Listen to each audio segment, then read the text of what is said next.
Good morning. So I need more structure. Just tell me what to eat. This is something that comes up along. As much as at Fruci Fit, we do done for you meal plans, sample meal plans. We have our meal maker template, which looks at how lists of proteins, carbs, fats to make your own meal that suits you, which is a great guide, by the way.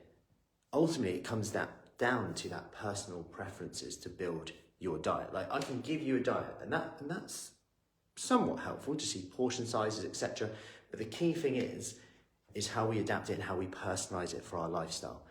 And I say this a lot because maybe what we've done in the past when it's worked is just followed a set meal plan. You look, see all these things out there like, here's a keto plan, here's a special K plan, here's this plan. But the problem is because it's not fit for you, because it's not changeable, we don't learn that actually if you make a lot of swaps in here, it'll make zero difference, but actually help your compliance to the diet. For example, someone's on a keto plan, but they have a high carb day at the weekend, it can be seen as, I failed now, screw it, I've messed up. But actually, if you're on a keto plan, morning Joss, if you're on a keto plan, and then you get to the weekend and you have a higher carb day, all as you need to do really is balance your calories, so you could just lower the fat for that day. Then it becomes your keto plan, Matt's keto plan.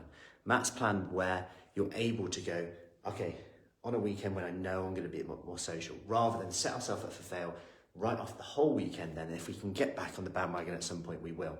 And that's what we want to get away from this. Now, in terms of the done for you meal plans, yes, we give you sample breakfast, loads of lunches, and you can pick one and make your own. And that is a much better way of seeing portion size, control, etc.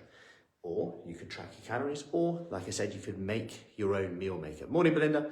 You can make your own meal maker, which long term will provide you with much more success in terms of your results. The meal plan, yes, will definitely give you some structure to start, and it's about quick wins. And if you're struggling to plan your meals, go with the breakfast first. And by breakfast, I just mean the first meal of the day. So that could be at 6 o'clock, 7 o'clock, 10 a.m. You know, in research, they define breakfast as before 11 o'clock a lot of the time. So if you consider that, it's your first meal of the day. And the reason I think this is a good one to plan is, one, there's not many people who need you at that time. For example, it's unlikely, or less likely, that someone asks you out for breakfast on like a Tuesday morning, right? Not as many people can go, oh, you come on, 6 o'clock, you come for breakfast? Or you don't really have many cravings at 6 a.m. However, what you have at breakfast could potentially be impacting what you're having at lunch, your snacks, your evening meals. For example, we know that people who have eggs for breakfast in research, or higher protein breakfast in general, tend to subconsciously eat less throughout the day. So they're more full up, more satisfied. So maybe start there. And I'm all about small habits, compound effect on here. So start thinking about some protein-based breakfast. So for me, for example, if I have eggs for breakfast, I am kind of off food, which is a bit weird for me. A bit off food, not really too bothered by it. But my breakfast might be at like 9 a.m. and I'm up at 5. So is that actually breakfast? Is it lunch? That's up for debate. But the first meal of the day, if you are using fasting or anything like that as well, especially, make sure it's good fiber, good protein, at the very least, good protein to keep you fuller for longer. What we don't want to do is, we've had a bad day yesterday, I'm going to starve for as long as I can, then we binge eat a little bit, snack a little bit, then we have another rubbish day, then we try and just punish feast, famine. So if you're looking for some more structure, start with your breakfast, build it out, get consistent with that first.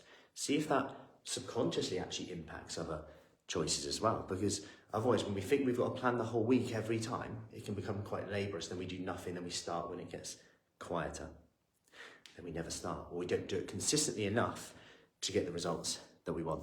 Hope that helps. Any questions, let me know. Happy Tuesday.